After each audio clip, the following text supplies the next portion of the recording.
నమస్కారం అయ్యా.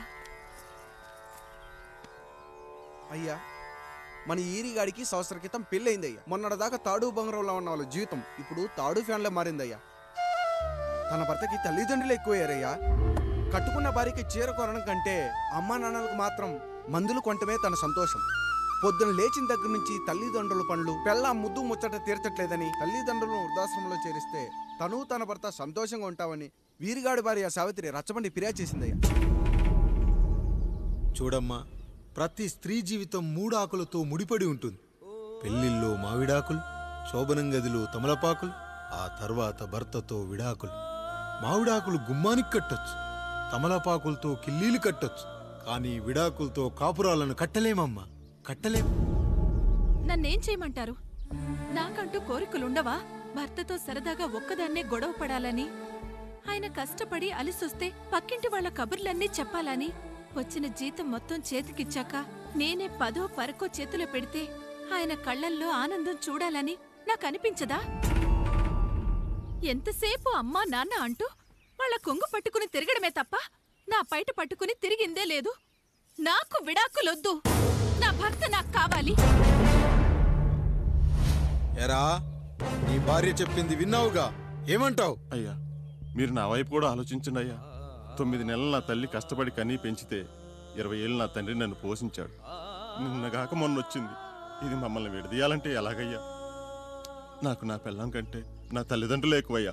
మరి పెళ్ళెందుకు చేసుకున్నావురా? పక్కూళ్ళో పనికెళ్తుంటే అక్కడ మెస్ భోజనం పడట్లేదయ్యా.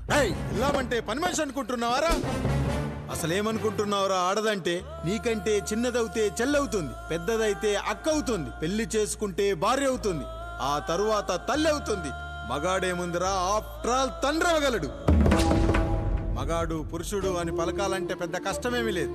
కానీ స్త్రీ అని పలకాలంటే నోట్లో కండరాలు, నాలుక అష్టవంకరలు తిరిగి కష్టపడాలరా. స్త్రీ జీవితం కూడా అంతే.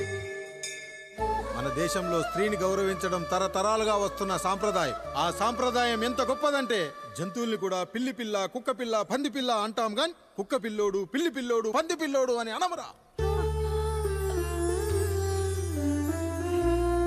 అంత గొప్పదిరా మన సాంప్రదాయం. మీరు ఎన్నైనా చెప్పండి, దాన్ని ఏలుకోవటం నా వల్ల కాదయ్యా.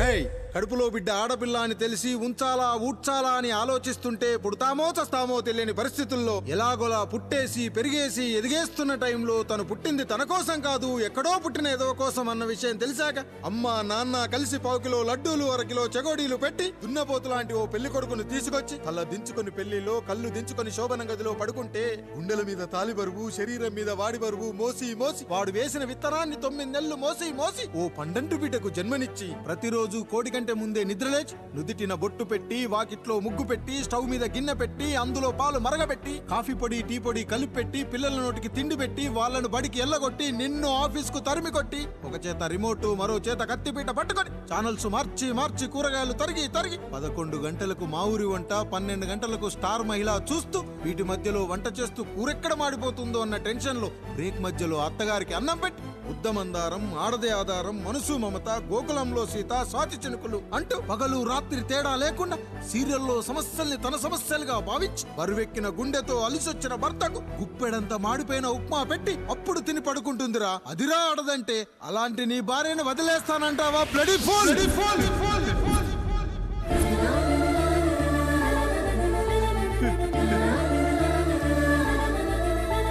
ఒక గుక్కలో ఆడదాని గురించి చెప్పాలంటే నాకు 3 నిమిషాలు పట్టిందిరా. 3 ముళ్ళేసిన నీకు ఆడదాని గురించి తెలియాలంటే ఎన్ని జన్మలెత్తాలరా. అయ్యా అయ్యా, నా తప్పు నేను తెలుసుకున్నానయ్యా. నా తల్లిదండ్రులు నేను వదిలేస్తానయ్యా. నా పిల్లల్ని నాకు ఇప్పించున్నాయ్యా. నువ్వు తప్పు మీద తప్పు చేస్తున్నావు. నీ భార్యను తిరిగి ఏలుకోవడానికి నీకు హక్కు లేదు. ఈ రాయుడు తీర్పిస్తున్నాడు. ఈ ఈరిగాడు మాత్రం తమ తల్లిదండ్రులతో ఉండాలి, కానీ ఈవిడకు మాత్రం భర్త కావాలి. ఈమెకు అభ్యంతరం లేకపోతే నేను పెళ్లి చేసుకుంటాను.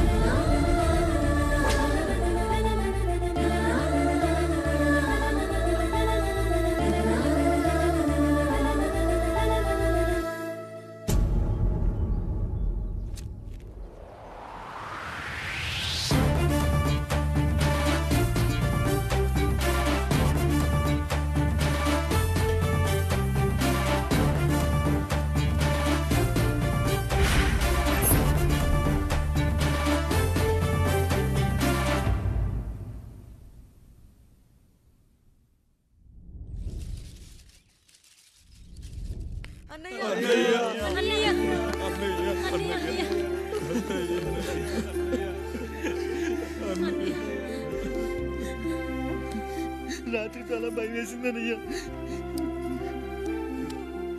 ఇప్పుడు మమ్మల్ని వదిలి వెళ్ళకన్నయ్యా. రాత్రే కదరా మనం అందరం కలిసి పడుకున్నాం. ఎప్పుడో రాత్రి చూసామన్నయ్యా, నిన్ను చూడకుండా ఒక్క అరగంట కూడా ఉండలేకపోతున్నా. నిన్ను చూసి చాలా రోజులైనట్టుంది అన్నయ్య. రాత్రంతా ఎక్కడికి వెళ్ళావన్నయ్యా? అసలు ఎక్కడికి వెళ్ళారండి? ఇంట్లో దోమలు కుడుతున్నాయని అలా పక్కనే ఉన్న గడ్డివాం దగ్గర పడుకున్నా. మన రత్తాలు వాళ్ళ ఆయన ఊళ్ళో లేడంది. సరే అని తను తోడుగా తీసుకెళ్ళా.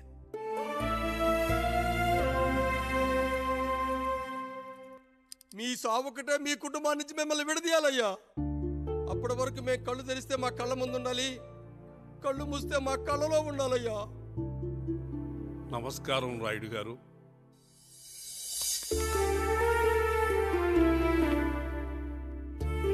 నమస్తే. ఏం జడ్జి గారు ఎప్పుడొచ్చారు? ఇప్పుడే. రాయుడు గారు, మీ కుటుంబం గురించి వినడమే గాని ఇప్పుడే చూస్తున్నాను. ఒక్కసారి మీ కుటుంబ సభ్యుల్ని నాకు పరిచయం చేయండి రాయుడు గారు. వాళ్ళు నా తమ్ముళ్ళు. నమస్కారం. మొత్తం ముగ్గురా? కాదు, నలుగురు. వాడు వేరే షూట్లో ఉన్నాడు. వీళ్ళు నా చెల్లెళ్ళు. నమస్కారం తల్లి. వీళ్ళు నా భార్యలు. నమస్కారం అమ్మా. వీళ్ళు నా బంధువులు. నమస్కారం. నా జీవితంలో ఎంతో ముఖ్యమైన, ఇష్టమైన, ప్రాణమైన మరో మనిషిని మీకు పరిచయం చేయాలి. ఆవిడే.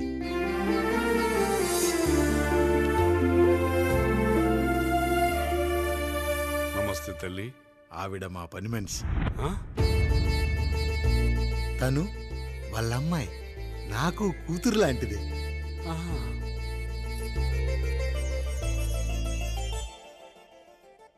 ఆ ఫోటోలోని వ్యక్తి ఎవరమ్మా?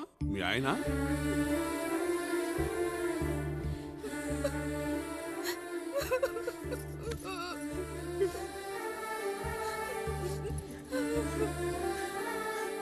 చనిపోయారా? అయ్యో లేదండి. ఎక్కడ పడితే అక్కడ, ఏది పడితే అది వాగుతున్నాడని పోలీసులు నగర బహిష్కరణ చేశారండి. మళ్ళా ఎప్పుడు వస్తాడు? నెక్స్ట్ సీన్కి వచ్చేస్తాడండి. ఈ అనుబంధాలు, ఆప్యాయతలు చూసిన తర్వాత నాకు ఒక కోరిక కలుగుతుంది రాయుడు గారు. మీరు కాదనరనే ధైర్యంతో అడుగుతున్నాను. అడగండి. నాకు ఒక్కతే కూతురు. ఆమెని మీ కుటుంబంలో సభ్యురాలుగా చేసుకుంటారని. తప్పకుండా. నా భార్యలకు అభ్యంతరం లేకపోతే తనను నేను పెళ్లి చేసుకుంటా.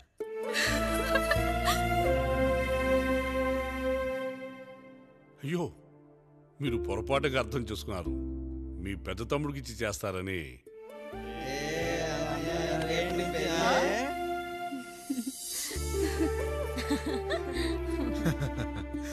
తప్పకుండా తప్పకుండా ఒక మంచి రోజు చూసుకొని మీ ఇంటికి అమ్మాయిని చూసుకోవడానికి వస్తాం. ధన్యుణ్ణి రాయుడు గారు, ధన్యుణ్ణి.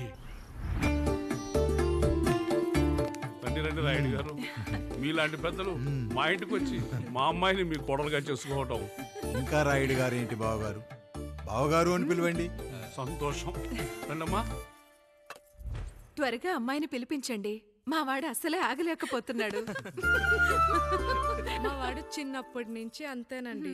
కక్కొచ్చినా ఏమొచ్చినా ఆపుకోలేడు. త్వరగా మీ అమ్మాయిని పిలిపిస్తే ఆ కళ్యాణం ఏదో చేసేద్దాం. అమ్మా జయమాలిని, అమ్మాయిని చూసురా.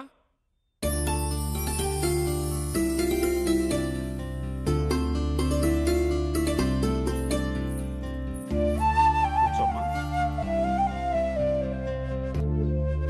నువ్వు కూడా అబ్బాయిని చూడమ్మా.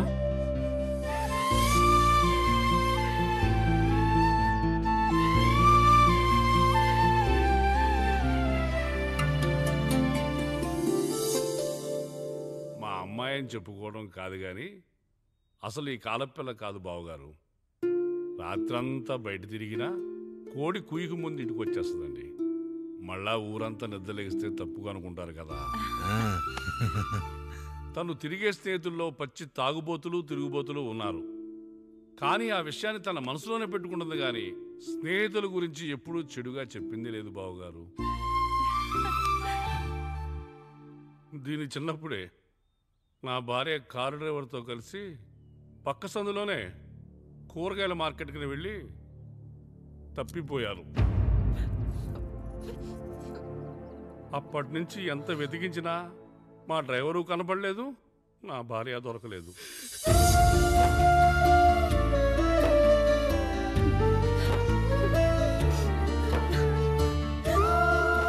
అమ్మ నాకు చాలా ప్రేమ పంచింది నాన్న, అది ఊరంతా పంచుతానంటుంది నా బిడ్డ. నేను కాదనలేదు. అలాంటి నా కూతురు ఇవాళ మీ కోడలవటం నిజంగా నా అదృష్టం బావగారు. ఈ రోజు నుంచి మీ అమ్మాయి మా ఇంటి బిడ్డ. అమ్మాయి నచ్చిందా బాబు? నచ్చిందా?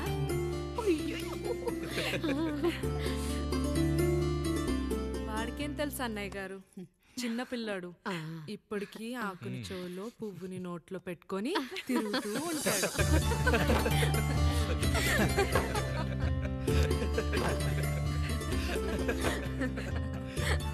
ఇకంత శుభం అన్నమాట. ఇక తాంబూలవి మార్చుకుందాం. ఒక నిమిషం ఆఖరి నేను చెప్పేది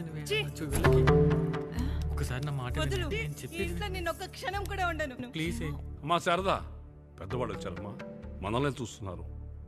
అమ్మాయికి పెళ్లి చూపురమ్మా. ఈ టైంలో నువ్వు ఇలా అలర్ట్ చేస్తే దాని జీవితం నాశనం అవుతుంది తల్లి. లోపలికి వెళ్ళు, తర్వాత మాట్లాడదాం. ఇక్కడ మీ కోడలు కాపురం కాలిపోతుంటే మీరు ఆ మంటల్లో మీ కూతురు పెళ్లికి కాఫీలు పెట్టిస్తున్నారా? ఈ ఇంట్లో నేను ఇంకొక క్షణం కూడా ఉండను. ఒక్క నిమిషం తల్లి, అసలేం జరిగిందో నాకు చెప్పమ్మా. ఈయన మంచోడని 6 నెలల క్రితం నాకు పెళ్లి చేశారు. మొదట్లో బాగానే ఉన్నాడు, ఆ తర్వాత ఒక రోజు మందు కొట్టాడు. పోనీ తాగింది దిగాక మంచోడుగా ఉంటాడు అనుకుంటే ఈ మధ్య చెడు తిరుగుళ్ళు తిరుగుతున్నాడు. ఊరవతల చిన్నుళ్ళు కూడా పెట్టేశాడు. మీరే చెప్పండి రాయుడు గారు, ఈ ఇంట్లో నేను ఉండాలా, వెళ్ళిపోవాలా, ఈయన్ని వదిలేయాలా, అక్కర్లేదా? వదిలేయాలమ్మా. వదిలేయాల్సింది నీ భర్తను కాదు, అతనిలోని లోపాలు. ఆశ్చర్యపోతున్నావు కదూ? ఒక మగాడి బాధ సాటి మగాడిగా నేను చెప్తానమ్మా. ఆడదాని ప్రేమ వెలిగించిన అగరొత్తి లాంటిది. ఒకడు వెలిగించగానే కొన్ని గంటల్లో బూడిదైపోతుంది. కానీ మగాడి ప్రేమ దీపం లాంటిది. తను కాలుతూ కూడా నలుగురిని వెలిగించుకుంటాడు. ఆ వెలుగులో ఆనందాన్ని వెతుక్కుంటాడు. చూడమ్మా శారద, నువ్వు కాకిలోని నలుపును చూస్తున్నావు, నేను దాని రెట్టలో తెలుపును చూస్తున్నాను. మొగడు మందు కొట్టొస్తే నిన్ను కొట్టలేదని సంతోషపడాలి గాని బాధపడకూడదమ్మా. ఇక చిన్నిల్లు సంగతి అంటావా? రుచిగా ఉందని లొట్టలేసుకుంటూ సగం తిన్న బిర్యానీలో కుక్క మూతి పెట్టిందని తెలిసాక దాన్ని పారేసుకుని ఆకలిని చంపుకోవడం కంటే నాకింది మనింటి కుక్కే కదా అని దాని మూతిపళ్ళు రాలగొట్టి ఇంట్లో కట్టేయాలి. నీ భర్త కూడా అలాంటి కుక్కలాంటి వాడేనమ్మా.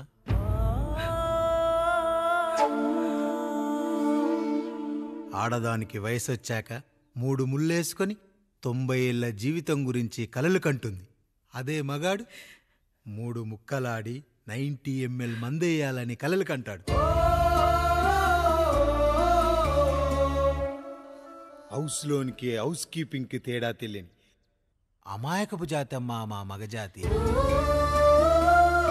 పండగ పూట తినే పాయసం రుచి గురించి మీకు తెలిసి ఉండొచ్చు. కానీ గరళం కంటే చేదుగా ఉన్న బ్రాందీని కక్కలేక మింగలేక తాగే ఆ బాధ ఒక్క మగాళ్లకు మాత్రమే తెలుస్తుంది. కష్టాల్లో ఓదార్చిన మందును సుఖాల్లో మర్చిపోకూడదని తాగడమే కాని మాకు మాత్రం తాగాలని ఆశుంటుందా తల్లి? చివరిగా ఒక్క మాట, కష్టాలు పొంగల్లో మిరియాల్లా మనకే వస్తాయి, కానీ సంతోషాలు ఉప్మాలో జీడిపప్పులా పక్కనోడుతూ ఉంటాయి. ఎదుటివాడి ఉప్మాలో కూడా పనికిరాని కరివేపాకుంటుందని సర్దుకుపోవడమే జీవితమమ్మా. రాయుడు గారు, నన్ను క్షమించండి. రాయుడు గారు, నన్ను క్షమించండి. నా తప్పు నేను తెలుసుకున్నాను. ఈ రోజు నా 2 బిడ్డల జీవితాన్ని కాపాడారు రాయుడు గారు. ఈ శుభ కార్యక్రమాన్ని కూడా మీరే జరిపించండి. తప్పకుండా.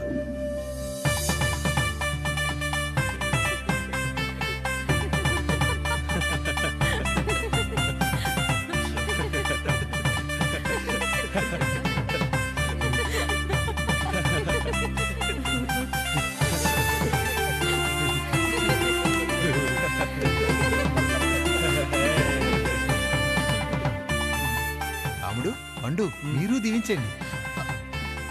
మేము దీవించండి.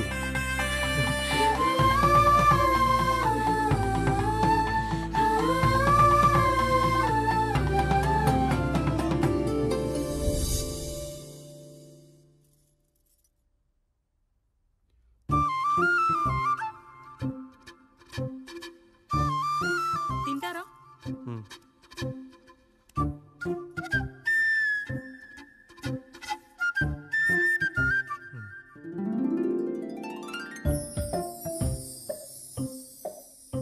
ఫస్ట్ టైమా? అవును, మీకెలా తెలిసిపోయిందండి? అంటే మా బామ్మ చెప్పింది. శోభనం గదిలో అనుభవం మగాడైతే మామిడిపండు పిసుక్కొని తింటాడు, అదే లేనివాడైతే మీలా ఇలా అరటిపండు ఓపిగ్గా ఒలుచుకొని తింటాడు అని.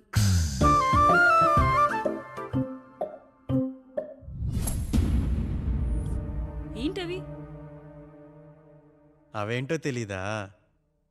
ఫ్రెండ్స్కి పెళ్ళని చెప్తే హ్యాపీ బర్త్డే అనుకొని బెలూన్స్ ఇచ్చారు, ఫీల్ అవుతారు కదా అని 4 అక్కడ కట్టాను.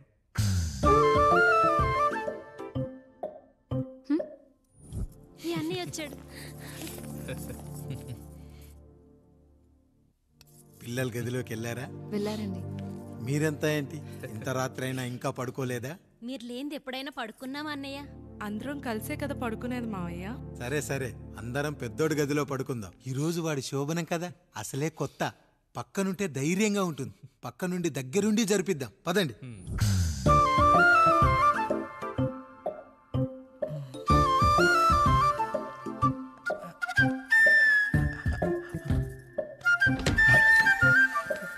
కానివ్వండి రా, కానివ్వండి కానివ్వండి. మీరేంటి మావయ్య ఇక్కడ పడుకుంటున్నారు? అదేంటమ్మా పెద్దోడా, చెప్పలేదా? మేమంతా కలిసే పడుకుంటామమ్మా. నువ్వు మాతో పాటే. అవును భార్గవి. మీరు ఊరుకోండి. మీరు ఇక్కడ పడుకోవడం నాకు ఇష్టం లేదు మావయ్య.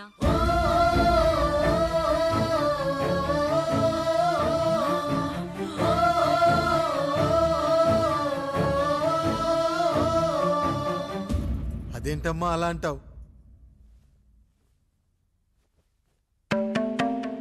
ఎన్నో చూసాం, ఎన్నో చేశాం. దుక్కి దున్ని కోత కోయకుండానే ఈ విత్తనాలన్నీ మొలకొచ్చాయంటావా తల్లి? అవన్నీ నాకు తెలీదు మావయ్య. మర్యాదగా బయటికి వెళ్ళండి.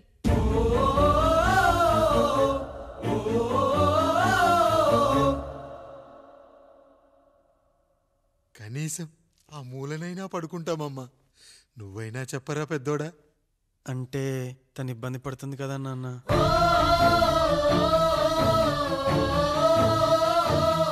నువ్వు కూడా ఏంట్రా? పిల్లలేదో ఆశపడుతున్నారమ్మా. ఒక్కసారి ఆలోచించమ్మా. మావయ్య మీరు బయటికి వెళ్తే మేము తలుపులేస్తాం.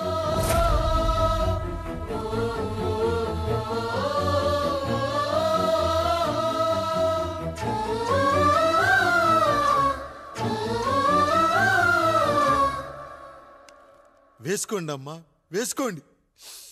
తలుపులు వేసుకోండి.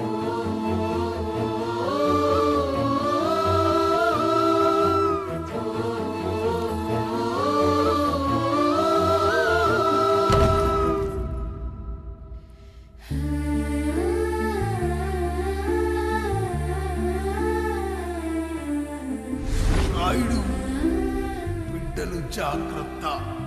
ఈ రోజు నుంచి వీళ్ళంతా నీ తమ్ముళ్ళు చెల్లెళ్ళు కాదు, నీ బిడ్డలు.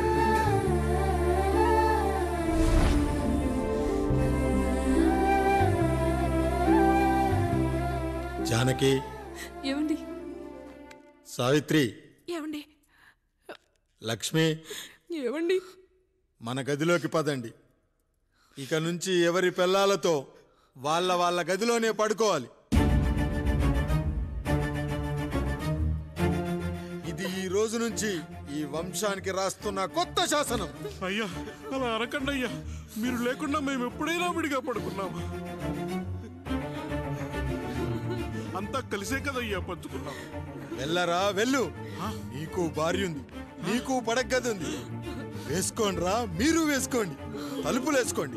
మీరు కూడా ఏంటండి పిల్లలేదు? చిన్న పిల్లల వాళ్ళని ఉయ్యాల్లో ఆడించేటప్పుడు పక్కనే ఈ నాన్నకు కావాలి. బడికెళ్ళేటప్పుడు పక్కనే ఈ నాన్న కావాలి, గుడికెళ్ళేటప్పుడు కూడా పక్కనే ఈ నాన్న కావాలి. కానీ శోభనం గదిలో మాత్రం పక్కనే ఉంటానంటే బరువయ్యాను జానకి, బరువయ్యాను.